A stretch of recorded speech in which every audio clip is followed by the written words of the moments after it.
ಸಂಘಟನೆಯ ಸಂಕಲ್ಪವನ್ನು ಮಾಡ್ತಾ ಇರೋದು ಈ ಶತಾಬ್ದಿಯ ವೈಶಿಷ್ಟ್ಯ. 100 ವರ್ಷಗಳ ಹಿಂದೆ ಡಾಕ್ಟರ್ ಕೇಶವ್ ಬಲಿರಾಮ್ ಹೆಡ್ಗೇವಾರ್ ಅವರು ಹಿಂದೂ ಸಂಘಟನೆ ಮಾಡ್ತೀನಿ ಅಂತ ಸಂಘವನ್ನು ಪ್ರಾರಂಭ ಮಾಡಿದಾಗ ಅನೇಕ ಜನ ಅಪಹಾಸ್ಯ ಮಾಡ್ತಿದ್ರು. ಡಾಕ್ಟರ್ ಹೆಡ್ಗೇವಾರ್ ಹೇಳ್ತಿದ್ರು, ಭಾರತ ಹಿಂದೂ ರಾಷ್ಟ್ರ, ಭಾರತೀಯ ಹಿತಕ್ಕಾಗಿ ಎಲ್ಲರೂ ಒಟ್ಟಿಗೆ ಸೇರಿ ಕೆಲಸ ಮಾಡೋದಿಲ್ವೋ ಅಲ್ಲಿವರೆಗೆ ಭಾರತಕ್ಕೆ ಭವಿಷ್ಯ ಇಲ್ಲ ಅಂತ ಅವ್ರ ನಂಬಿಕೆ ಆಗಿದೆ. ಅದೇ ಸಂದರ್ಭದಲ್ಲಿ ಅನೇಕ ಜನರ ನಂಬಿಕೆ ಅಂದ್ರೆ ಭಾರತದಲ್ಲಿ ಬ್ರಿಟಿಷರು ಹೊರಟೋಗ್ಬಿಟ್ರೆ ದೇಶ ಸುಭಿಕ್ಷ ಆಗುತ್ತೆ, ದೇಶಕ್ಕೆ ಒಳ್ಳೇದಾಗ್ತದೆ ಅಂತ ಅನಿಸ್ತಿತ್ತು.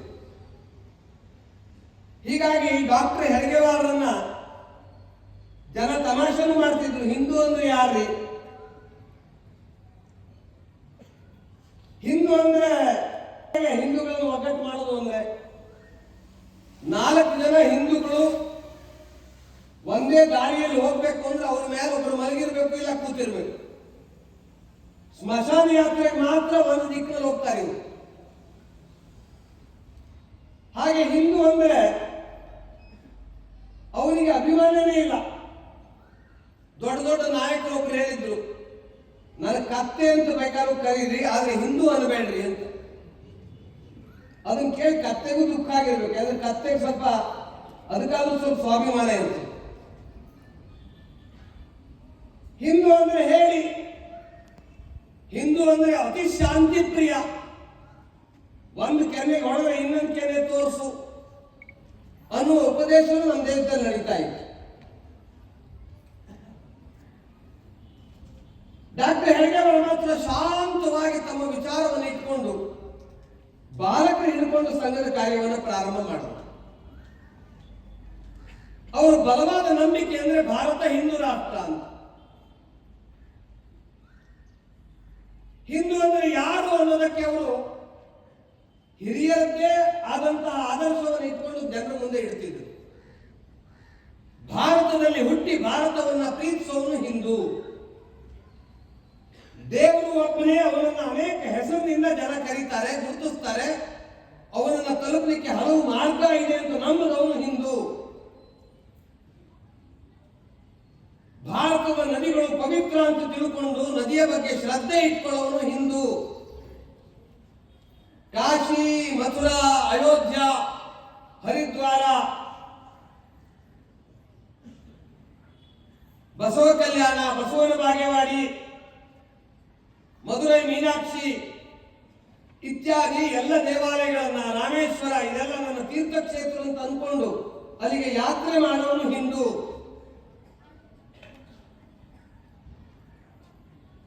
ಹೆಣ್ಣು ಮಕ್ಕಳನ್ನ ತಾಯಿ ಅಂತ ಕರೆಯೋನು, ಗುರುತಿಸೋನು, ಅದರಂತೆ ನಡ್ಕೊಳ್ಳೋನು ಹಿಂದೂ. ಇಡೀ ಜಗತ್ತು ನನ್ನದು, ಹೀಗಾಗಿ ವಸುಧಾಯವ ಕುಟುಂಬಕಂ ಅಂತ ಅಂದ್ಕೊಂಡು ವಿಶ್ವದ ಜನತೆ ನನ್ನವರು ಅಂತ ಅಂದ್ಕೊಳ್ಳೋನು, ನಡ್ಕೊಳ್ಳೋನು ಹಿಂದೂ. ಅಂತ ಹಿಂದೂಗಳು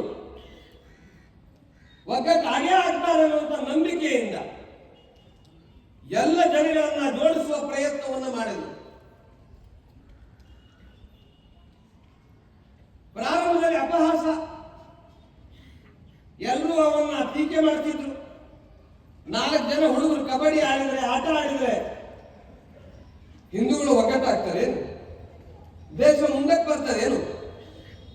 ಇದು ಯಾವುದ್ರ ಬಗ್ಗೆ ತಲೆ ಕೆಡಿಸದೆ ಶಾಂತವಾಗಿ ಬಾಲಕರ ಮನೆಗೆ ಹೋಗಿ ಎಲ್ಲರನ್ನ ಜೋಡಿಸಿ ನಾಗ್ಪುರದಿಂದ ಪ್ರಾರಂಭ ಮಾಡಿ ದೇಶಾದ್ಯಂತ ಸಂಘಟನೆಯನ್ನು ಕಟ್ಟಿದ್ರು.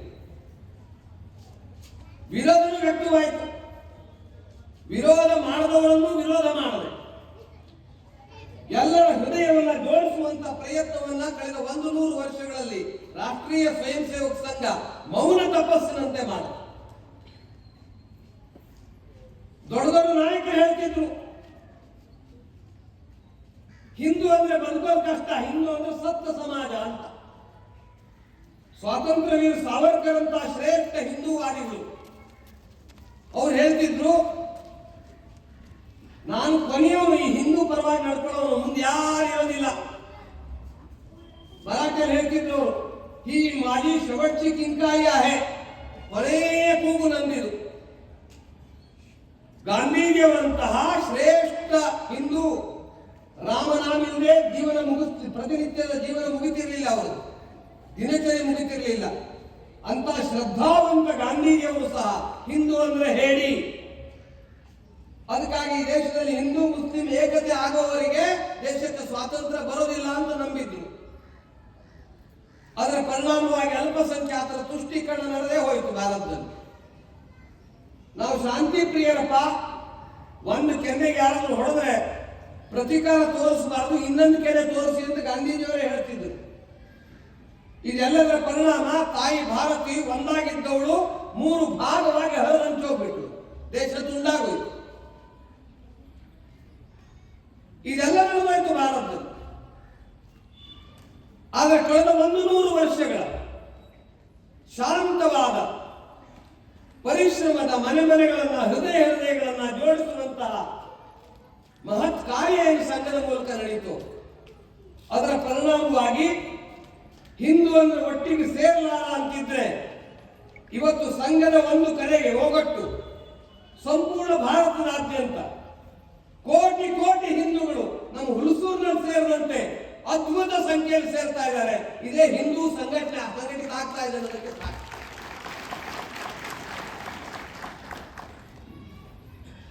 ಹಿಂದೂ ಅಂದ್ರೆ ಸಾಯುವ ಸಮಾಜ ಅಂತ ಅಂದ್ಕೊಂಡಿದ್ರು. ಹಿಂದೂ ಅಂದ್ರೆ ಹೇಳ್ಕೊಳ್ಳಿಕ್ಕೆ ನಾಚಿಕೆ ಅನ್ನುವಂತ ಪರಿಸ್ಥಿತಿ ಇತ್ತು. ಆದ್ರೆ ಇವತ್ತು ಹಿಂದೂ ಗರ್ವ ಸೇ ಕಹೋ ಹಮ್ ಹಿಂದೂ ಹೇ ಅಂತ ಎದೆ ತಟ್ಟಿ ಹೇಳಿ ಹಿಂದೂ, ನಾನೊಬ್ಬ ಹಿಂದೂ, ಇಷ್ಟು ಜೋರಾಗಿ ಹೇಳ್ತಿದ್ದೀವಿ ನಾವು. ಈ ದೇಶದಲ್ಲಿ ಕಾರ್ಯಕ್ರಮ ನಡೆದ್ರೆ ನಾನೇ ನನ್ನ ಜೀವನದಲ್ಲಿ ನೋಡಿದ್ದೀನಿ. 25-30 ವರ್ಷಗಳ ಹಿಂದೆ ಎಲ್ಲ ಕಡೆಗೆ ಪರ್ಪರೆ ಕಟ್ತಿದ್ರು. ಎಂತದ್ದು? ನೀಲಿ ಬಣ್ಣದ್ದು, ಹಸಿರು ಬಣ್ಣದ್ದು, ಬಿಳಿ ಬಣ್ಣದ್ದು, ಎಲ್ಲ ಬಣ್ಣದ್ದು. ಅದು ಇವತ್ತು ಯಾವುದೇ ಸಾಮಾಜಿಕ ಧಾರ್ಮಿಕ ಕಾರ್ಯಕ್ರಮ ನಡೀಲಿ, ಎಲ್ಲಾ ಕಡೆಗೆ ಈ ಕೇಸರಿ ಶಾಲ್ ಕಾಣಿಸುತ್ತೆ, ಕೇಸರಿ ಧ್ವಜ ಕಾಣಿಸುತ್ತೆ ಅಂದ್ರೆ ದೇಶದಲ್ಲಿ ಹಿಂದೂ ಅಭಿಮಾನ ಬೆಳೆದಿದೆ.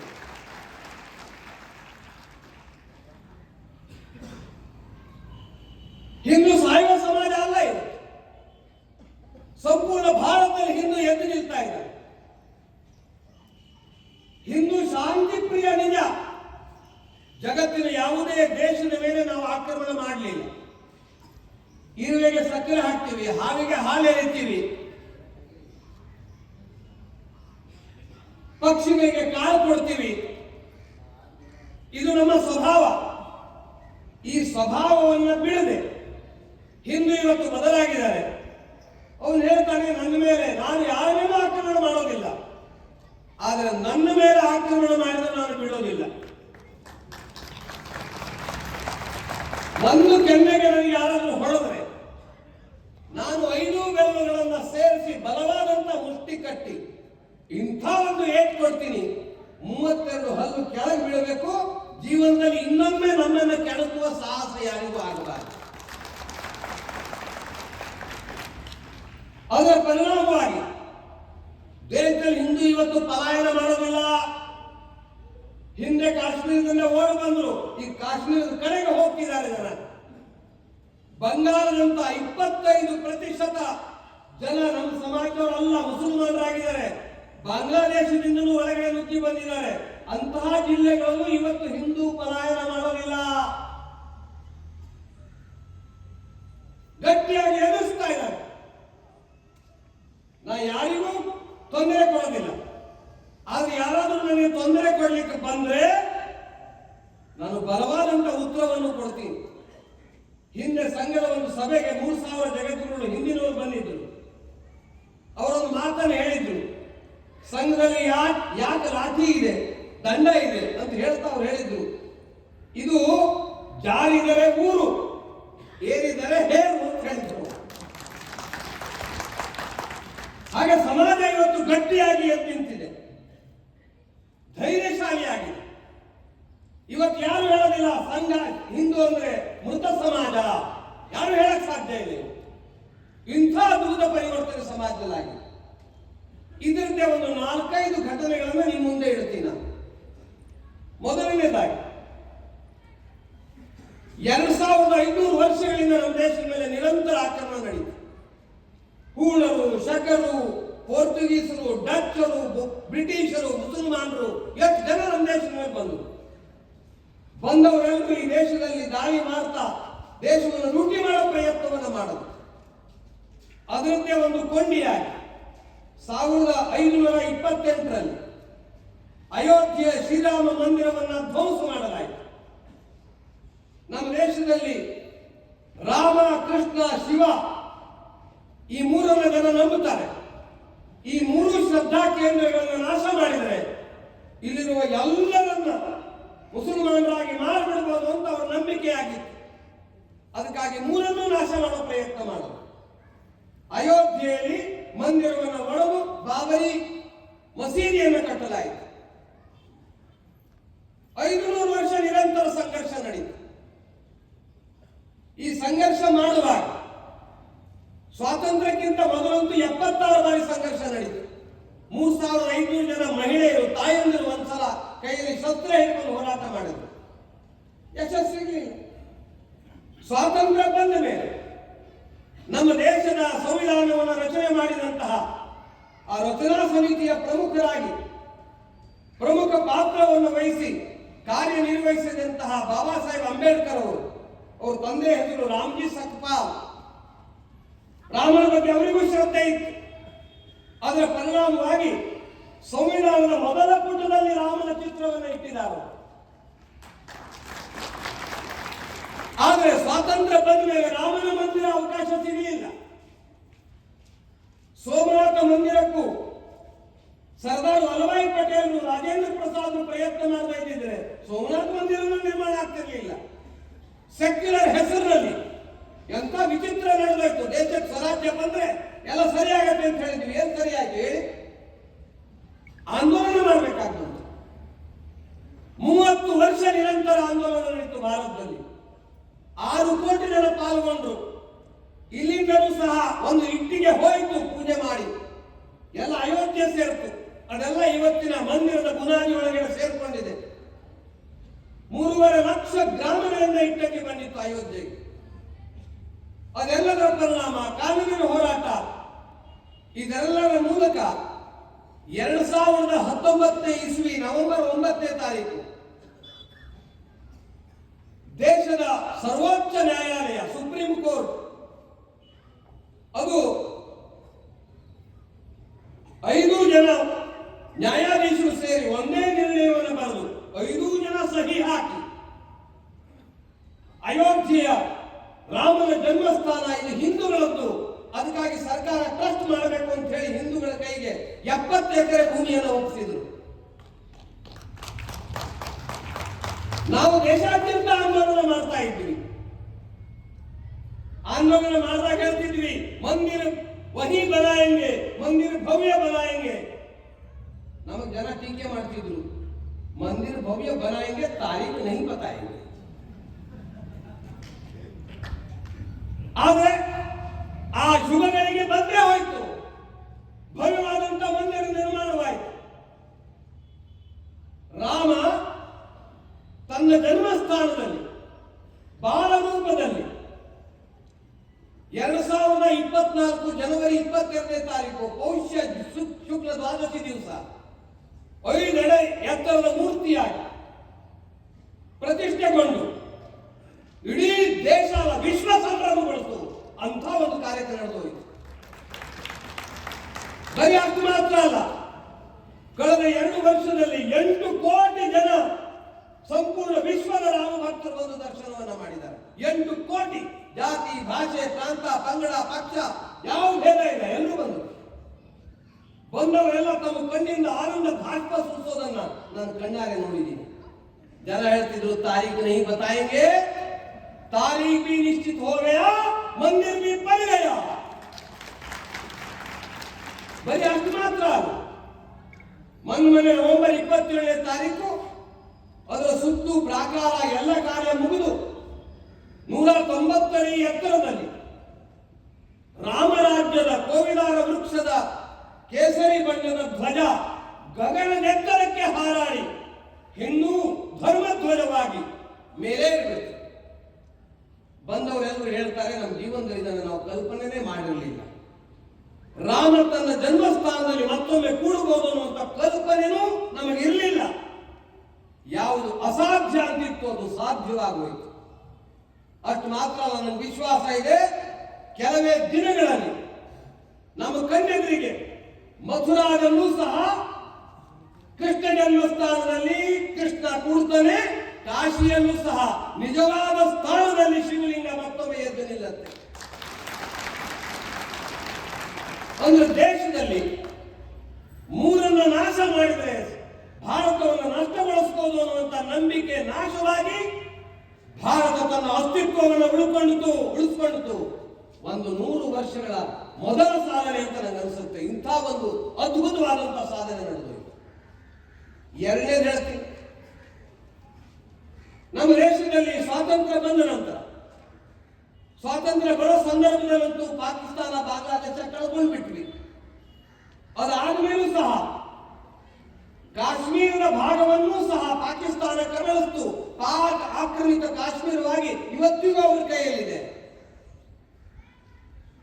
ಇಷ್ಟಕ್ಕೆ ಸಮಾಧಾನ ಪಡಲಿಲ್ಲ ನಾವು. ಸ್ವಾತಂತ್ರ್ಯ ಬಂದ ನಂತರ ಸೆಕ್ಯುಲರಿಸಂ ಹೆಸರಿನಲ್ಲಿ 370 ವಿಧಿ ಕೊಟ್ವಿ. ಏನ್ ಕಾನೂನು ವಿಚಿತ್ರ.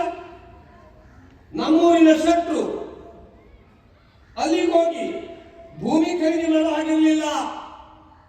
ಅಲ್ಲಿನ ಒಬ್ಬಳು ತಾಯಿ ಕಾಶ್ಮೀರ ಬಿಟ್ಟು ಬೇರೆ ಕಡೆ ಯಾರು ಮದುವೆ ಆದ್ರೆ ಅವಳ ಆಸ್ತಿನೂ ಹೊರಟೋಗುತ್ತಿತ್ತು. ಎಂತ ವಿಚಿತ್ರವಾದಂತ ಕಾನೂನು. ಅದರ ಪರಿಣಾಮವಾಗಿ ಉಗ್ರವಾದ ಗರಿಗೆದರಿ ಅಟ್ಟಹಾಸ ಮೆರೆದು 3 ಕೋಟಿ ಕಾಶ್ಮೀರಿ ಪಂಡಿತರನ್ನು ಒದ್ದು ಹೊರಡಿಸಲಾಯಿತು. ನಾಯಿಗಳನ್ನು ಅಟ್ಟಲಾಯಿತು. ಎಷ್ಟು ಜನರ ಮೇಲೆ ಅತ್ಯಾಚಾರ ನಡೆದಿತ್ತು. ಎಂತ ಮಾರಣ ಹೋಮ ನಡೀತು. ಎಲ್ಲರೂ ಕಲ್ಪನೆ ಮಾಡಿದ್ರು ಮುಗಿದೋಯ್ತು, ಕಾಶ್ಮೀರ ಹೊರಟೋಯ್ತು ಅಂತ. ಆದ್ರೆ ಇವತ್ತು ಸಂಪೂರ್ಣ ಹಿಂದೂ ಸಮಾಜದಲ್ಲಿ ಆಗಿರುವ ಜಾಗೃತಿಯ ಪರಿಣಾಮವಾಗಿ ದೇಶದಲ್ಲಿ ಬದಲಾವಣೆ ಬಂತು. ಅದರಿಂದಾಗಿ ಯಾರೂ ಕಂಡು ಕೇಳರಿಯದ 370 ವಿಧಿ ಹೊರಟೋಗಿ ಇವತ್ತು ಕಾಶ್ಮೀರದಲ್ಲಿ ನಮ್ಮೂರಿನ ಶೆಟ್ರು ಪಂಡಿತರು ಯಾರು ಬೇಕಾದ್ರೂ ಹೋಗಿ ಅಲ್ಲಿ ಭೂಮಿಯನ್ನು ಖರೀದಿ ಮಾಡಬಹುದು, ಅಲ್ಲಿ ಗುರುಕುಲ ಕಟ್ಟಬಹುದು, ಹುಣಸೂರಿನ ಸಂಸ್ಥಾನ ಮಾಡುವವರು ಹೋಗಿ ಆಸ್ತಿ ಖರೀದಿ ಮಾಡಿ ಅಲ್ಲಿ ಬಸವ ಗುರುಕುಲ ಶುರು ಮಾಡಬಹುದು. ಇಂಥ ಒಂದು ಅದ್ಭುತ ಪರಿವರ್ತನೆ ನೋಡಿ. ಬರೀ ಅಷ್ಟು ಮಾತ್ರ ಅಲ್ಲ, ಹಿಂದೂ ಕೇವಲ ಹೊಡೆತ ತಿಂತ ಇದ್ದ. ಎಷ್ಟು ಆಕ್ರಮಣ ನಮ್ಮ ದೇಶದ ಮೇಲೆ ಮೊದಲಂತೂ ಮಾಡಿದ್ರು. ಅದಾದ ಮೇಲೆ ಉಗ್ರವಾದ ಹೆಸರಿನಲ್ಲಿ ಕಾಶಿ ವಿಶ್ವನಾಥ ದೇಗುಲದ ಮೇಲೆ ಬಾಂಬ್ ಹಾಕಿದ್ರು. ರಾಮ ಮಂದಿರದ ಮೇಲೆ 2005ರಲ್ಲಿ ಬಾಂಬ್ ದಾಳಿ ಆಯಿತು. ಮುಂಬಯಿಯ ತಾಜ್ ಹೋಟೆಲ್ ಮೇಲೆ ದಾಳಿ ಆಯಿತು. ದೇಶದ ಅನೇಕ ಮೂಲೆಗಳಲ್ಲಿ ದಾಳಿ ಆಯಿತು. ನಮ್ಮ ಘನ ಸಂಸತ್ತಿನ ಮೇಲೆ ದಾಳಿ ಆಯಿತು. ಆಗ ಎಲ್ಲ ಸರ್ಕಾರಗಳು ಹಾಗೆ ಮಾಡ್ತೀವಿ ಹೀಗೆ ಮಾಡ್ತೀವಿ ಹೇಳಿದ್ ಬಿಟ್ರೆ ಏನು ಮಾಡಲಿಲ್ಲ. ಏನಾದ್ರು ಮಾಡಿದ್ರ? ನನಗೊಂದು ಘಟನೆ ನೆನಪಿಗೆ ಬರುತ್ತೆ. ಒಬ್ಬ ಯಜಮಾನ ಚಳಿಗಾಲ ಇತ್ತು, ಹೊರಗಡೆ ಹೋಗಿದ್ದ, ಮನೆಗೆ ಬಂದ. ಅವ್ರಿಗೆ ಬಹಳ ಕೆಲಸ ಇತ್ತು, ಅರ್ಜೆಂಟ್ ಹೋಗ್ಬೇಕಾಗಿತ್ತು. ಹೆಂಡತಿ ಹೇಳ್ದ ಜಲ್ದಿ ನೀರು ಬಿಸಿ ಮಾಡುವುದ. ಆ ತಾಯಿಯನ್ನು ಕೆಲಸದಲ್ಲಿದ್ದು ಆ ಕೆಲಸ ಮಾಡಲಿಲ್ಲ. 5 ನಿಮಿಷ ಆಯ್ತು. ಕೇಳ್ದ, ನೀರು ಕಾಯ್ತಾನವ? ಇಲ್ರಿ, ಸ್ವಲ್ಪ ತಡ್ರಿ, ಆಗ್ತದೆ, ಈಗ ಕೆಲಸದಲ್ಲಿದ್ದೀನಿ ಅಂತ. ಸಿಟ್ಟು ಬಂತೀವಿ ನೀವು. ಅಲ್ಲ, ನಂಗೆ ಅರ್ಜೆಂಟ್ ಹೋಗೋದು ಅಂತ ತಿರಂಗಿಲ್ಲ. ನೀವು ಜಲ್ದಿ ನೀರು ಕಾಯಿಸಿಲ್ಲ ಏನ್ ಮಾಡ್ತೀನಿ ಗೊತ್ತೇನು? ಏನ್ ಮಾಡ್ತೀರಿ ಅಂತ ಕೇಳಿಲ್ಲ ಸ್ವಲ್ಪ. ಆಗ ಅವನನ್ನ ತಣ್ಣೀರು ಸ್ನಾನ ಮಾಡ್ತೀನಿ. ಹಂಗೆ ನಮ್ಮ ದೇಶದ ನಾಯಕರು ಹೇಳ್ಕೊಂಡ್ಬಿಟ್ರು. ಆದ್ರೆ ಇವತ್ತು ಬದಲಾವಣೆ ಆಗಿದೆ. ಈ ತರದ ಘಟನೆಗಳು ಕಳೆದ 70 ವರ್ಷದಲ್ಲಿ ಎಷ್ಟು ನಡೆದಂತ ಗೊತ್ತಿಲ್ಲ. ಆದರೆ 1 ವರ್ಷದ ಹಿಂದೆ ನಮ್ಮ ಯಾತ್ರಿಕರು ಅಲ್ಲಿಗೆ ಹೋದಾಗ ಜಾತಿ ಧರ್ಮ ಕೇಳಿ ಗುಂಡಾಕಿದ್ರು. ಅದರ ಪರಿಣಾಮ 25 ತಾಯಂದಿರ ಸಿಂಧೂರ ಅಳಿಸಿ ಹೋಯಿತು. ಈ ಸಿಂಧೂರ ಅಳಿಸಿ ಹೋಗಿದ್ದಂತ ಸಿಂಧೂರ ವಾಪಸ್ ಪಡ್ಕೊಳಕ್ಕಾಗಲ್ಲ. ಆದ್ರೆ ಇಲ್ಲಿವರೆಗಿನ ಸರ್ಕಾರ ನಡೆದಂತ ಈ ಸರ್ಕಾರ ನಡ್ಕೊಳ್ಳಿಲ್ಲ. ಯಾರು 25 ಜನರ ಸಿಂಧೂರ ಅಳಿಸಿದ್ರು ಅಂತಹ ಉಗ್ರಗಾಮಿಗಳ ಮನೆಗೆ ಕ್ಷಿಪಣಿ ಗಡಿಗಳನ್ನು ನುಗ್ಗಿಸಿ ಅವರ ಮನೆಯೊಳಗಡೆ ಹೋಗಿ 100 ಜನ ಉಗ್ರಗಾಮಿಗಳನ್ನ ಅಲ್ಲಾಹ್ ಪಾದಕ್ಕೆ ಸೇರಿಸ್ತಾ ಇತ್ತು. ಇಂಥ ಪರಾಕ್ರಮ ಭಾರತದಲ್ಲಿ. ಇವತ್ತು ಜಗತ್ತಿನ ಯಾವುದೇ ದೇಶ ಭಾರತದ ಮೇಲೆ ಮನಸ್ಸಿಗೆ ಬಂದಾಗ ದಾಳಿ ಮಾಡುವಾಗಿಲ್ಲ, ಯಾರಿಗೂ ನಾವು ತಪ್ಪಾಕೋದಿಲ್ಲ. ಈ ಪರಾಕ್ರಮ ಎಲ್ಲಿಂದ ಬಂತು? ಈ ಸಾಹಸ ಎಲ್ಲಿಂದ ಬಂತು? ಈ ಶಕ್ತಿ ಸಾಮರ್ಥ್ಯ ಎಲ್ಲಿಂದ ಬಂತು? ಹಿಂದೂ ಒಂದಾಗಿದ್ದಾನೆ, ಹಿಂದೂ ಎದ್ದಿದ್ದಾನೆ, ಪರಾಕ್ರಮ ತೋರಿಸ್ತಾ ಇದ್ದಾನೆ. ಸಿಂಹದ ನಾಯಕರು ಸಿಂಹದ ಆಗಿ ಅಲ್ಲಿ ಗರ್ಜಿಸ್ತಾ ಇದ್ದಾರೆ. ಅದರ ಪರಿಣಾಮ ಕುರಿಗಳಂತೆ ಬೇರೆಯವರು ಓಡುತ್ತಾ ಇದ್ದಾರೆ. ಅಂತ ಪರಿಸ್ಥಿತಿ ಇವತ್ತು ದೇಶದಲ್ಲಿ ನಿರ್ಮಾಣವಾಗಿದೆ.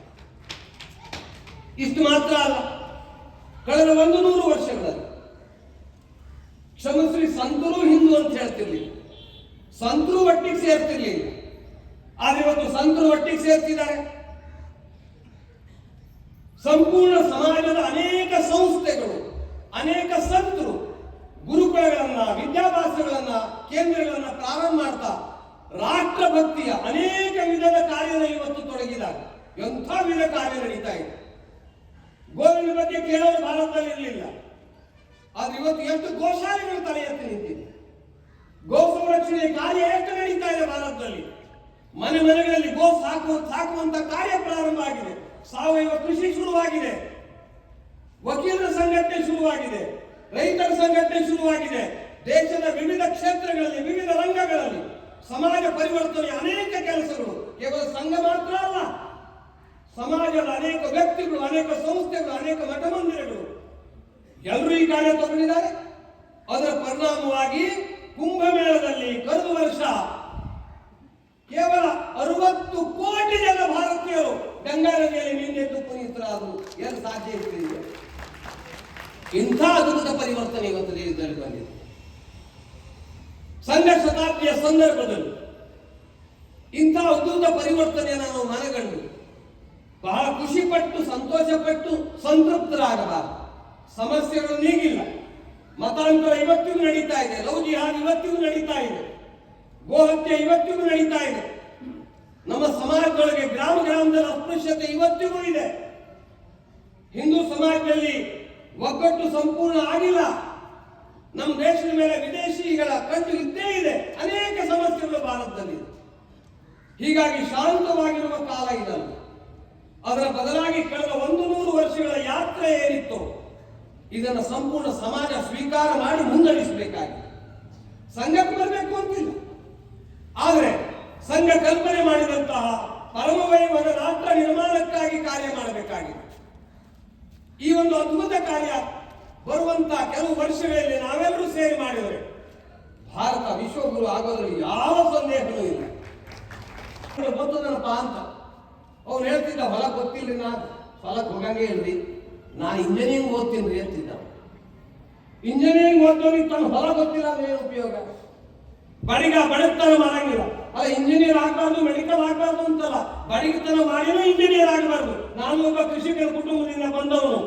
ಸಗಣಿ ಬಳದಿದ್ದೀನಿ, ನೇಗಿಲು ಹೊಡೆದಿದ್ದೀನಿ, ಭತ್ತ ಕೆಳಗಡೆ ಇಟ್ಟಿದ್ದೀನಿ, ಹೊರೆ ಹೊತ್ಕೊಂಡು ಕೆಲಸವನ್ನು ಮಾಡಿದ್ದೀನಿ. ಹಾಗೆ ಪ್ರತಿಯೊಂದು ಮನೆಯೂ ಸಹ ಪರಿಶ್ರಮದ ಬದುಕನ್ನು ಕಲಿಸ್ಕೊಡ್ಬೇಕು. ನಮ್ಮ ಮಕ್ಕಳಿಗೆ ಆಲಸ್ಯ ಕಲಿಸಬಾರದು. ಯಾರು ಆಲಸ್ಯ ಆಗ್ತಾನೋ ಅಂಥವನು ದೇಶ ಅಲ್ಲ, ಮನೆಯನ್ನು ಕಟ್ಟಕ್ಕೆ ಸಾಧ್ಯ ಇಲ್ಲ. ಆಲಸ್ಯ ಬದುಕು ಅದು ವ್ಯರ್ಥದ ಬದುಕು. ಪರಿಶ್ರಮದ ಪುರುಷಾರ್ಥದ ಬದುಕು ನಮ್ಮದಾಗಬೇಕು. ಕಾಯಕವೇ ಕೈಲಾಸ ಅಂದ್ರೆ ಏನು? ಯಾವುದೇ ಕೆಲಸ ಇರಲಿ, ಅಂಥ ಕೆಲಸವನ್ನು, ಆ ಕೆಲಸವನ್ನು ಶ್ರದ್ಧೆಯಿಂದ ಕಾಣ್ತಾ ನನ್ನ ಬುದ್ಧಿಯನ್ನು ಉಪಯೋಗಿಸಿ, ನನ್ನ ಶಕ್ತಿಯನ್ನು ಉಪಯೋಗಿಸಿ ಚೆನ್ನಾಗಿ ದುಡಿದು ಹಣವನ್ನು ಗಳಿಸಬೇಕು, ಶ್ರೀಮಂತರಾಗಬೇಕು, ಸಮೃದ್ಧರಾಗಬೇಕು. ಇದಾಗಬೇಕು ಅಂತ ಆದ್ರೆ ನಮ್ಮ ಮನೆಗಳಲ್ಲೂ ಅದನ್ನು ಕಳಿಸ್ಕೊಳ್ಬೇಕು. ಅದರ ಮಾಡ್ತಾ ಇಲ್ಲ ನಾವು. ಅದ್ರ ಪರಿಣಾಮ ಏನಾಗ್ತಾ ಇದೆ? ಇವತ್ತು ಸ್ವಲ್ಪ ಬೆಂಗಳೂರಿಗೆ ಹೋಗ್ರಿ, ಮೈಸೂರಿಗೆ ಹೋಗ್ರಿ, ಇಲ್ಲೇ ಕಲಬುರಗಿಗೆ ಹೋಗ್ರಿ, ಬಸವ ಕಲ್ಯಾಣಕ್ಕೆ ಹೋಗ್ರಿ, ಮನೆ ಕಟ್ಟಲಿಕ್ಕೆ ಹಿಂದೂಗಳು ಸಿಗಂಗಿಲ್ಲ. ಫ್ರಿಡ್ಜ್ ರಿಪೇರಿ ಮಾಡ್ಲಿಕ್ಕೆ ಹಿಂದೂಗಳು ಸಿಗಂಗಿಲ್ಲ. ಫ್ಯಾಬ್ರಿಕೇಶನ್ ಮಾಡ್ಲಿಕ್ಕೆ ಹಿಂದೂಗಳು ಸಿಗಂಗಿಲ್ಲ. ಇನ್ನು ಎಷ್ಟು ಉದ್ಯೋಗ ಹೇಳಿ? ಕೊನೆಗೆ ಏನ್ ಮಾಡೋದು? ಈ ಉದ್ಯೋಗ ಬೇರೆಯವ್ರು ಕರ್ಕೊಂಡ್ ಬರ್ಬೇಕಾ? ಅವ್ರು ನಮ್ಮ ಮನೆಯಲ್ಲಿ ಹೋಗಿ ಯಾರು ಮಾಡಂಗಿಲ್ಲ, ನಮ್ಮ ಮನೆಗೆ ತೊಂದರೆ ಕೊಡಂಗಿಲ್ಲ. ಹೀಗಾಗಿ ಪ್ರತಿಯೊಂದು ಉದ್ಯೋಗ ಹಿಂದೂಗಳ ಕೈಯಲ್ಲಿ ಇರಬೇಕು.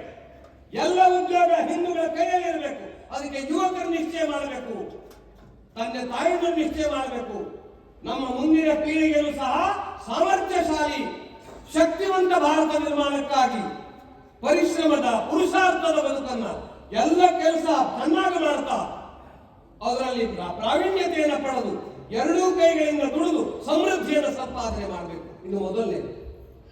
ಕೇವಲ ಪರಿಶ್ರಮ ಪಟ್ಟರೆ ಆಗೋದಿಲ್ಲ, ಭೂಮಿನೂ ಚೆನ್ನಾಗಿರಬೇಕು. ಫಸಲು ಬೆಳಿಲಿಕ್ಕೆ ಈ ಭೂಮಿ, ಇದಕ್ಕೆ ನಾವು ಸುಜಲಾಂ ಸುಫಲಾಂ ಮಲಯಜ ಶೀತಲಾಂ ಅಂತ ಕರಿತೀವಿ.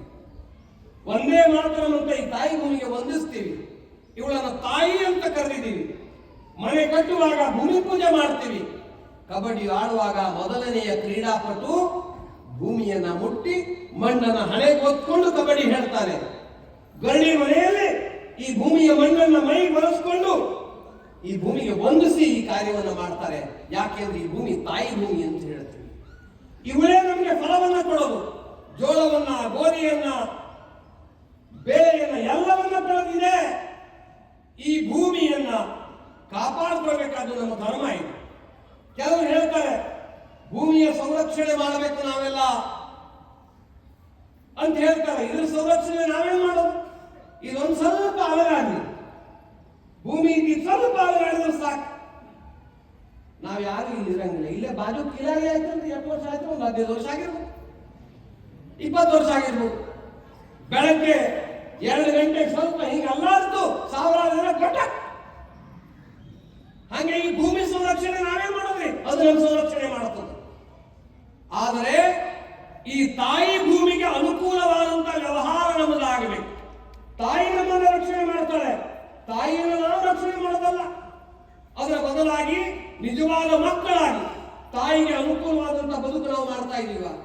ಈ ಭೂಮಿ ತಾಯಿ ಚೆನ್ನಾಗಿ ಫಸಲನ್ನು ಕೊಡಬೇಕು ಅಂದ್ರೆ ಅದಕ್ಕೆ ಗೋವಿನ ಗೊಬ್ಬರ ಬೇಕು, ಗೋವಿನ ಗಂಜಲ ಬೇಕು, ಗೋವಿನ ಸಗಣಿ, ಗೋವಿನ ಮೂತ್ರ ಅದಕ್ಕೆ ಬೇಕು. ನಮ್ಮ ಪರಿಶ್ರಮ ಬೇಕು, ಗಿಡ ಮರಗಳು ಬೇಕು, ಎಲೆಗಳು ಬೇಕು. ಅದರಿಂದ ಇದನ್ನು ಚೆನ್ನಾಗಿ ಮಾಡಬೇಕು. ಅದರ ಬದಲಾಗಿ ರಾಸಾಯನಿಕ ಗೊಬ್ಬರವನ್ನು ಹಾಕಿ ಈ ಭೂಮಿ ತಾಯಿಗೆ ಹೆಂಡವನ್ನು ಕೂಡಿಸಿದ್ರೆ ಆ ತಾಯಿಗೆ ಏನ್ ಶಕ್ತಿ ಬರ್ಬೋದು? ನಾವೇ ಹೇಳಿ ನೋಡೋಣ. ಹೀಗಾಗಿ ನಮ್ಮ ಕಾರ್ಯ ಏನು? ಈ ಭೂಮಿಯನ್ನು ಚೆನ್ನಾಗಿ ನೋಡ್ಕೊಳ್ಳೋದು, ಗಿಡವನ್ನು ನೆಡೋದು, ಅದರ ಪರಿಣಾಮ ಉತ್ತಮವಾದಂತ ಮಳೆ ಬರುವಂತೆ ಮಾಡೋದು. ಇದು ನಮ್ಮ ಕೈಯಲ್ಲಿದೆ. ಪ್ಲಾಸ್ಟಿಕ್ ಅನ್ನು ಈ ಭೂಮಿಗೆ ಹೋಗಿ ಹಾಕಿದ್ರೆ ಈ ಭೂಮಿ ಹಾಳಾಗತ್ತೋ ಒಳ್ಳೆದಾಗತ್ತೋ? ನನ್ನ ತಾಯಿಗೆ ಏನನ್ನ ಕೊಡಬೇಕು? ನನ್ನ ತಾಯಿಗೆ ಅನ್ನ ಕೊಡಬೇಕು, ರೊಟ್ಟಿ ಕೊಡಬೇಕು, ಭತ್ತನ ಕೊಡಬೇಕು, ತುಪ್ಪ ಕೊಡಬೇಕು ನನ್ನ ತಾಯಿಗೆ. ಅದರ ಬದಲಾಗಿ ತಾಯಿಗೆ ವಿಷವನ್ನ ಕೊಟ್ರೆ ಅಂತ ಮಗನಿಗೆ ಸುಪುತ್ರ ಅಂತ ಸುಪುತ್ರಿ ಅಂತ ಕರೆಯೋದಿಲ್ಲ, ತಾಯಿಗಂಡ ಅಂತ ಕರೀತಾರೆ. ನಾವು ತಾಯಿಗಂಡರಾಗಬೇಕು, ನಿಜವಾದ ಸುಪುತ್ರ ಸುಪುತ್ರಿಯರಾಗಬೇಕು ಅಂತ ಕಲ್ಪನೆ ಮಾಡಿ ಈ ಭೂಮಿ ತಾಯಿಯ ಫಲವತ್ತತೆಯನ್ನು ಕಾಪಾಡಿ ಈ ಭೂಮಿ ತಾಯಿ ನಮಗೆಲ್ಲವನ್ನ ಕೊಡುವಂತೆ ಆಕೆಯನ್ನು ಪ್ರಾರ್ಥನೆ ಮಾಡುವ ಶ್ರೇಷ್ಠ ಮಾತೃ ಭಕ್ತರು ನಾವಾಗಬೇಕು. ಅಂತ ಕಾರ್ಯ ನಮ್ಮ ಜೀವನದಲ್ಲಿ ನಾವೆಲ್ಲರೂ ಆಚರಣೆ ಮಾಡೋಣ ಅಂತ ನನಗೆ ಅನಿಸುತ್ತೆ. ಅದನ್ನು ಮಾಡಿದಾಗ ಸಮೃದ್ಧ ಭಾರತ. ಇನ್ನು ಎರಡನೇದು ಸಾಮರ್ಥ್ಯಶಾಲಿ ಭಾರತ. ಸಾಮರ್ಥ್ಯ ಬರೋದು ಯಾವುದರಿಂದ? ಕೇವಲ ಹಣ ಇತ್ತು ಅಂದ್ರೆ ದೇಶ ಉಳಿಯೋದಿಲ್ಲ.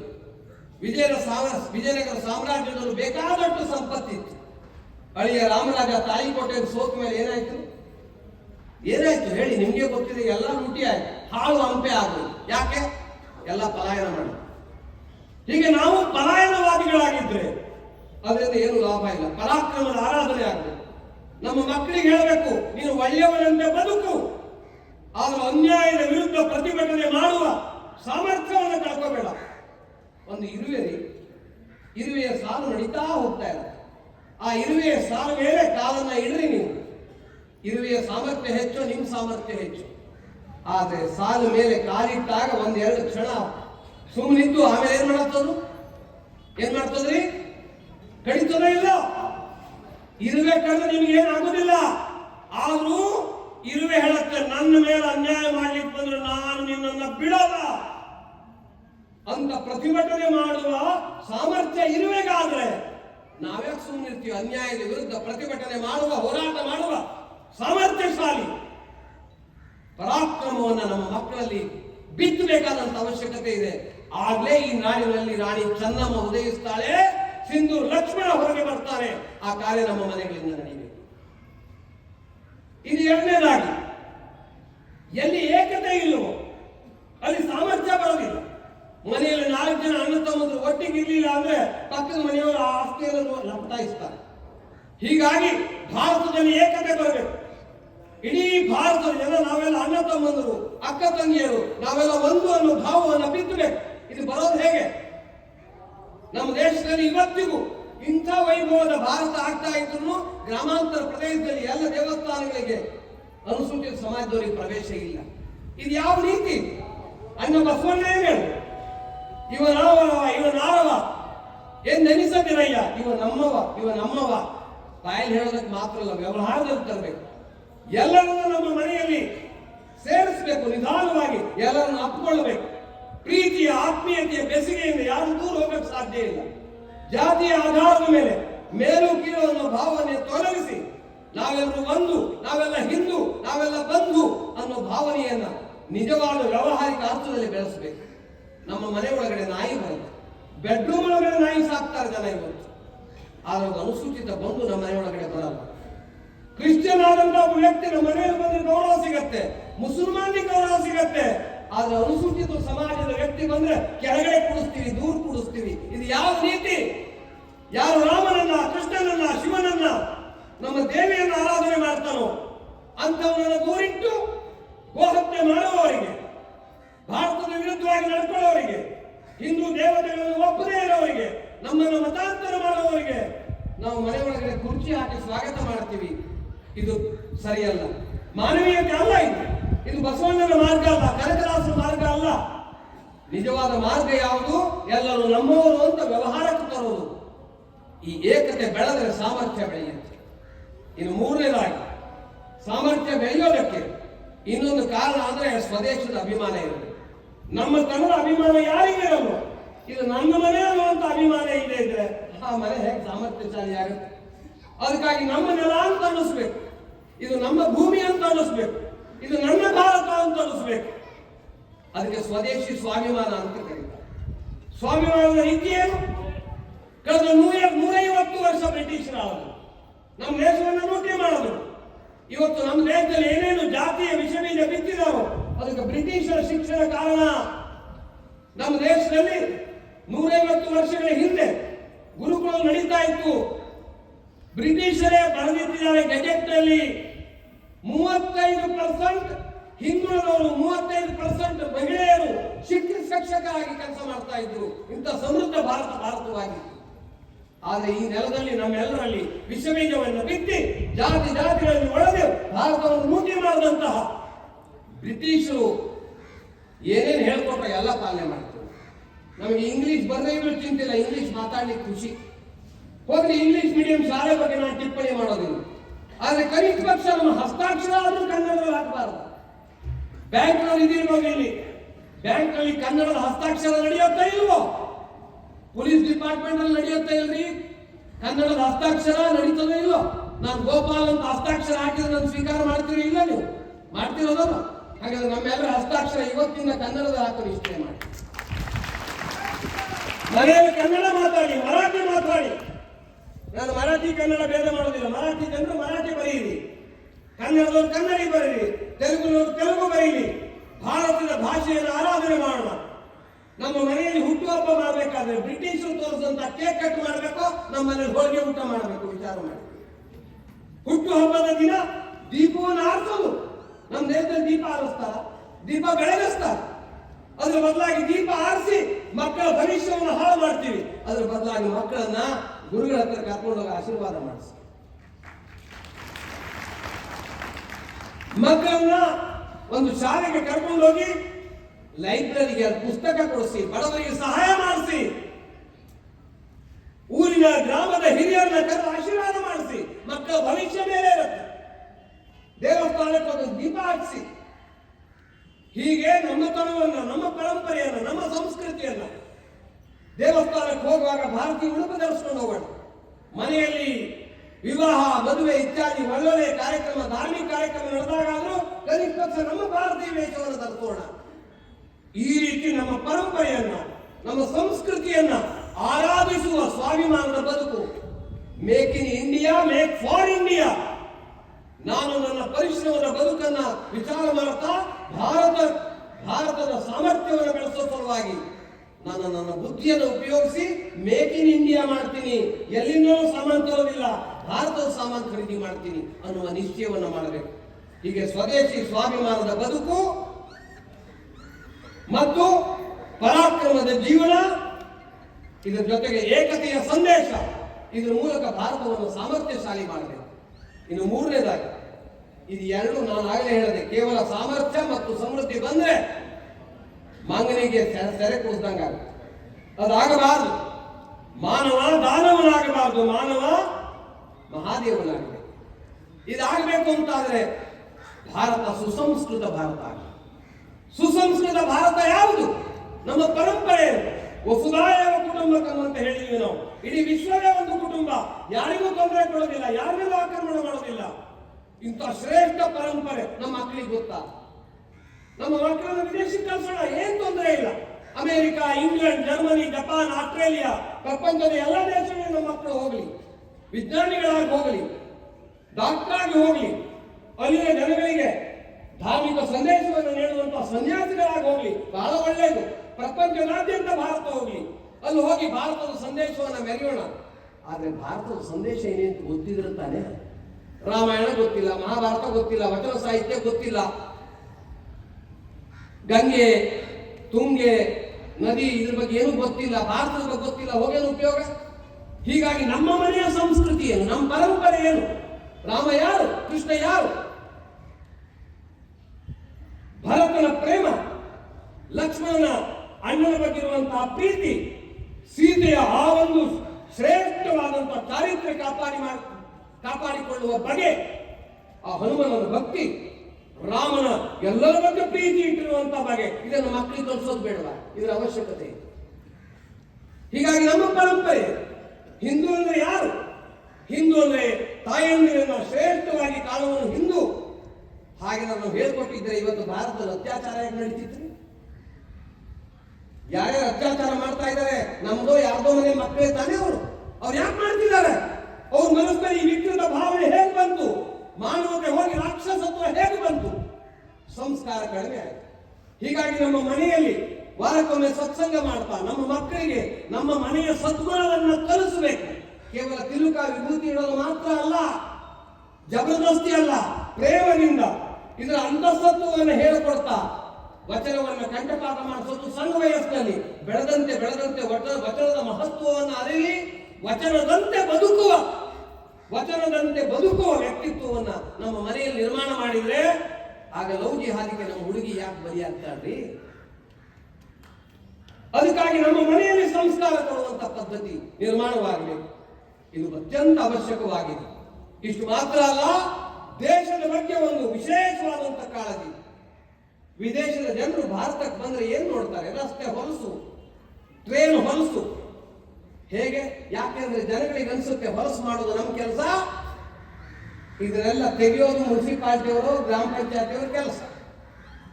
ಹೀಗಾಗಿ ಮನೆ ಕಸ ಎಲ್ಲ ಗುಡಿಸಿದ್ರಿ, ಎಲ್ಲಿ ತರುವುದು ಅಂದ್ರೆ ರಸ್ತೆಗೆ ತಂದ್ರು, ಎಲ್ಲಿ ಬೇಕಾದ್ರೆ ಉಗುಳೋದು, ಎಲ್ಲಿ ಬೇಕಾದ್ರೆ ಕಸ ಹಾಕೋದು. ಹೀಗೆ ಮಾಡಿದ್ರೆ ಭಾರತಕ್ಕೆ ಶೋಭೆ ಹೇಗೆ ಬರ್ತದೆ? ಕೇವಲ ನರೇಂದ್ರ ಮೋದಿ ಕಸ ಹುಡುಕೇನ್ರಿ ನಾವು? ಅದರ ಬದಲಾಗಿ ಎಲ್ಲಿ ಕಸ ಹಾಕಬೇಕು ಅಲ್ಲೇ ಹಾಕ್ತೀನಿ, ಎಲ್ಲಿ ಉಗುಳಬೇಕು ಅಲ್ಲೇ ಉಗುಳ್ತೀನಿ. ಸಂಪೂರ್ಣ ಸಮಾಜದ ವಿವಿಧ ಸಾರ್ವಜನಿಕ ಸಂಸ್ಥೆಗಳನ್ನ ಸ್ವಚ್ಛವಾಗಿರ್ತೀನಿ. ಭ್ರಷ್ಟಾಚಾರದ ಬದುಕು ಮಾಡಲಿಕ್ಕೆ ಬಿಡೋದಿಲ್ಲ. ಅಷ್ಟು ಮಾತ್ರ ಅಲ್ಲ, ಎಲ್ಲ ನಿಯಮಗಳನ್ನ ಪಾಲನೆ ಮಾಡ್ತೀನಿ. ಪೊಲೀಸರಿದ್ದಾಗ ಮಾತ್ರ ಟ್ರಿಪಲ್ ರೈಡಿಂಗ್ ಮಾಡೋದಿಲ್ಲ ಅಲ್ಲ, ಯಾವಾಗಲೂ ಟ್ರಿಪಲ್ ರೈಡಿಂಗ್ ಮಾಡಲ್ಲ ನಾನು.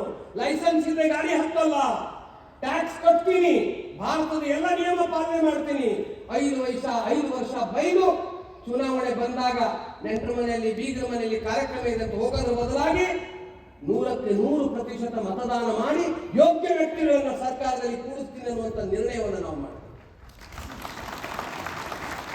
ಇದೆಲ್ಲವೂ ನಮ್ಮ ಕರ್ತವ್ಯ. ಹಕ್ಕಿಗಾಗಿ ಹೋರಾಟ ಅಲ್ಲ, ಕರ್ತವ್ಯ ಪಾಲನೆಗಾಗಿ ಪ್ರಯತ್ನ. ಇದು ಭಾರತದಲ್ಲಿ ಆದಾಗ ವಿಶ್ವಕ್ಕೆ ಮಾರ್ಗದರ್ಶನ ಮಾಡಬಲ್ವಿ ನಾವು.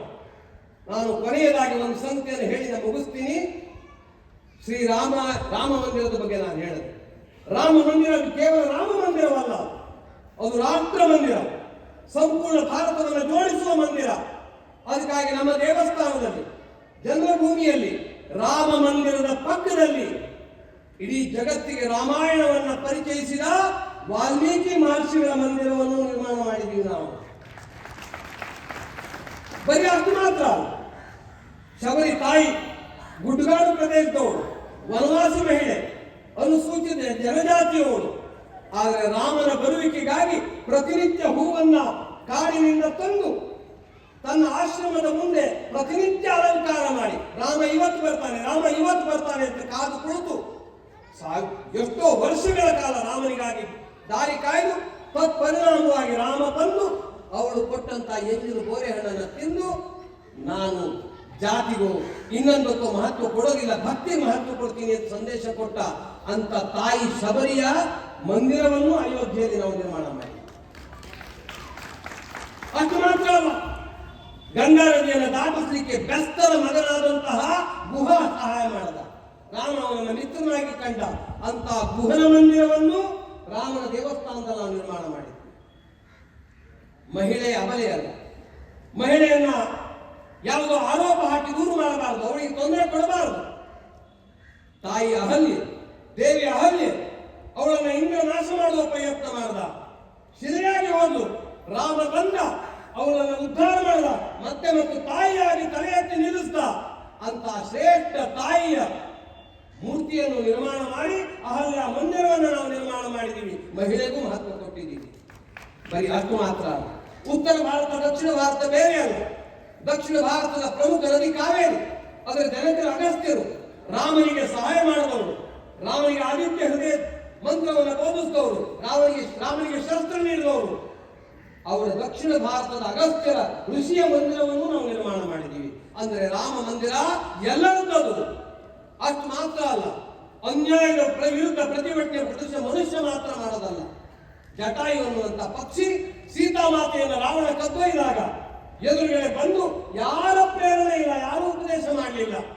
ತಾಯಿ ಅವಳು ಅನ್ಯಾಯ ಆಗ್ತಾ ಇದೆ ಅಂತ ಎದ್ದು ಬಂದು ರಾವಣನ ಸಾಮರ್ಥ್ಯದ ಎದುರು ಚಾಲೆಂಜ್ ಹಾಕಿ, ಸವಾಲು ಹಾಕಿ, ಹೋರಾಟ ಮಾಡಿ ಪ್ರಾಣ ಕಳ್ಕೊಳ್ಳಬೇಕಾಗಿ ಬಂದಾಗ ಸಾಯದೆ ರಾಮ ಬರುವಿಗಾಗಿ ಕಾದು ರಾಮನ ತೊಡೆಯ ಮೇಲೆ ತನ್ನ ಶರೀರವನ್ನು ಇಟ್ಟು ರಾಮನಿಗೆ ಸೀತಾಮಾತೆಯ ವೃತ್ತಾಂತವನ್ನು ಅರುವಿ ರಾಮನ ತೊಡೆಯ ಮೇಲೆ ಪ್ರಾಣ ಬಿಟ್ಟಂತ ಜಟಾಯಿಯ ಮೂರ್ತಿಯನ್ನು ಸ್ಥಾಪನೆ ಮಾಡಿ ಅಯೋಧ್ಯೆ ರಾಮ ಮಂದಿರ ಪಶು ಪಕ್ಷಿ ಪ್ರಾಣಿ ಎಲ್ಲ ಸಮಾಜ ಸಂಪೂರ್ಣ ಭಾರತದ ಮಂದಿರ ಅಂತ ತೋರಿಸ್ಕೊಡೋ ಪ್ರಯತ್ನವನ್ನ ಮಾಡಿದ್ವಿ. ಇಂಥ ಒಂದು ಮಂದಿರದ ದರ್ಶನ ಮಾಡುತ್ತಾ ನಾವು ರಾಷ್ಟ್ರೀಯತೆ ಕಡೆಗೆ ಮುನ್ನಡಿಬೇಕು. ಬಹಳ ಸಂತೋಷದ ಸಂಖ್ಯೆ ಒಂದು ಹೇಳ್ತೀನಿ. ಜನ ಇವತ್ತು ಜನವರಿ 1 ನಮ್ಮ ದೇಶದ ಹೊಸ ವರ್ಷ ಅಂತ ಆಚರಣೆ ಮಾಡಲಿಕ್ಕೆ ಪ್ರಾರಂಭ ಮಾಡಿಬಿಟ್ಟಿದ್ದಾರೆ. ಬ್ರಿಟಿಷರು ನಮ್ಗೆ ಏನು ತೊಂದರೆ ಕೊಟ್ಟರು ಅದನ್ನು ಹೇಳಿದೀವಿ, ಆದ್ರೆ ಅದ್ರ ಹೊಸ ವರ್ಷ ನಾವು ಆಚರಣೆ ಮಾಡ್ತೀವಿ. ಯುಗಾದಿ ಆಚರಣೆ ಮರಿತಾ ಇದ್ದೀವಿ. ಆದ್ರೆ ಇದ್ರ ನಡುವೆನೂ ಒಂದು ಬದಲಾವಣೆ ಇದೆ. ಬಹಳ ಸಂತೋಷದ ಸಂಗತಿ ಅಂದ್ರೆ ಜನವರಿ 1ನೇ ತಾರೀಕು ನಮ್ಮ ಹೊಸ ವರ್ಷ ಅಲ್ಲ, ಬ್ರಿಟಿಷರ ಹೊಸ ವರ್ಷ ಇರಬಹುದು. ಆದ್ರೆ ಈ ಹೊಸ ವರ್ಷವನ್ನು ಸಹ ಮೊದಲು ಗೋವಾಕ್ಕೆ ಹೋಗ್ತಿದ್ರು, ತಾಜ್ ಮಹಲಿಗೆ ಹೋಗ್ತಿದ್ರು. ಆದ್ರೆ ಕಳೆದ 2 ವರ್ಷಗಳಿಂದ ಅಯೋಧ್ಯೆಗೆ, ಉಜ್ಜಯಿನಿಗೆ, ಕಾಶಿಗೆ ಹೋಗ್ಲಿಕ್ಕೆ ಶುರು ಮಾಡಿದ್ದಾರೆ. ಈ ವರ್ಷ ನಮ್ಮ ದೇವಸ್ಥಾನದಲ್ಲಿ ಜನವರಿ 1ನೇ ತಾರೀಕು 2,35,000 ಜನ ದರ್ಶನಕ್ಕೆ ಬಂದಿದ್ದಾರೆ. ಇಂಥ ಒಂದು ಬದಲಾವಣೆ ದೇಶದಲ್ಲಿ ಬರ್ತಾ ಇದೆ. ಈ ಬದಲಾವಣೆಗೆ ನಮ್ಮ ಕೈಗಳನ್ನು ಜೋಡಿಸಬೇಕು. ಇದೇ ನಿಜವಾದ ಸಂಕಲ್ಪ ಮಾಡಬೇಕಾದಂತ ಕ್ಷಣ ಇದೆ. ಮೈ ಮರೆಯದೆ ಭಾರತದ ಭವ್ಯ ಭವಿಷ್ಯತ್ತಿಗಾಗಿ, ಭಾರತದ ಜ್ಞಾನ ಪರಂಪರೆಯನ್ನು, ಭಾರತದ ಪರಾಕ್ರಮದ ಪರಂಪರೆಯನ್ನು ನೆನಪಿಟ್ಕೊಂಡು ಅದರ ವಾರಸುದಾರರಾಗಿ ಸಂಪೂರ್ಣ ಭಾರತವನ್ನು ಜೋಡಿಸುವ ಶ್ರೇಷ್ಠ ರಾಯಭಾರಿಗಳಾಗಿ ಪರಿಶ್ರಮದ ಪರಾಕಾಷ್ಠೆಯನ್ನು ಮೆರೆದು ಪುರುಷಾರ್ಥವನ್ನು ಆರಾಧಿಸುವ ಭಾರತದ ಚತುರ್ವಿಧ ಪುರುಷಾರ್ಥದ ಮಾರ್ಗದರ್ಶಿಗಳಾಗಿ ನಾವು ಈ ದೇಶವನ್ನ ಮುನ್ನಡೆಸೋದಕ್ಕಾಗಿ ನಮ್ಮೆಲ್ಲರ ಶಕ್ತಿಯನ್ನ, ಶ್ರಮವನ್ನ ಮತ್ತು ನಮ್ಮ ಬುದ್ಧಿಯನ್ನ ಸಲ್ಲಿಸಬೇಕಾಗಿದೆ. ಅಂಥ ಕಾರ್ಯವನ್ನು ನಾವೆಲ್ಲರೂ ಮಾಡೋಣ. ತನ್ಮೂಲಕವಾಗಿ ರಾಮರಾಜ್ಯ ನಿರ್ಮಾಣ ಮಾಡೋದಕ್ಕೆ ನಮ್ಮೆಲ್ಲರ ಕೊಡುಗೆಗಳನ್ನು ಸಲ್ಲಿಸೋಣ. ಅದೇ ಇವತ್ತಿನ ದಿನದಲ್ಲಿ ನಾವೆಲ್ಲರೂ ಮಾಡಬೇಕಾದಂಥ ಸಂಕಲ್ಪ ಅಂತ ತಮ್ಮೆಲ್ಲರ ಮುಂದೆ ವಿಷಯವನ್ನ ಇಟ್ಟು ನನಗೆ ಇಲ್ಲಿವರೆಗೆ ಮಾತಾಡಲಿಕ್ಕೆ ಅವಕಾಶ ಮಾಡಿಕೊಟ್ಟು ಶಾಂತವಾಗಿ ಆಲಿಸಿದಂಥ ತಮ್ಮೆಲ್ಲರಿಗೂ ಗುರುಗಳು ತಮ್ಮ ಸಮಯವನ್ನು ಕಡಿಮೆ ತಗೊಂಡು